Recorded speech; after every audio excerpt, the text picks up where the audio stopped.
ના બેસાય ને આ પેનમાં છે સિમ્બોલ ને ફોટો લાવો આ છે તો તમારું ધ્યાન નથી જતું બૂથમાં સિમ્બોલ સાથે બેસે છે પ્રિસાઇડિંગ ઓફિસર તરીકે આપની ફરજ નથી આવતી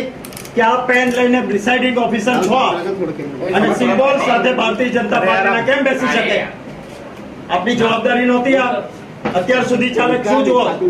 હું ઇલેક્શન કમિશન ઓફ ઇન્ડિયાને અને ઇલેક્શન કમિશનને કહું છું કે તમામ ગુજરાતના બૂથો પર આ વસ્તુનું ધ્યાન રાખવામાં આવે આ સિમ્બોલ સાથે ભારતીય જનતા પાર્ટીના પોલિંગ એજન્ટો બેસે તમામ જગ્યાએ તો ઇલેક્શન કમિશન ઓફ ઇન્ડિયા અને ગુજરાતનું ચૂંટણી કમિશન શું કરી રહ્યું છે શું આ જ રીતે ચૂંટણીની ધાંધલી ચલાવવાની છે તમારે કોંગ્રેસ માટે નિયમો અને ભારતીય જનતા પાર્ટી માટે કોઈ નિયમો નથી કઈ પ્રકારની આ પ્રક્રિયા લોકશાહી આજ સુધી દુનિયામાં આપણી વખાણી છે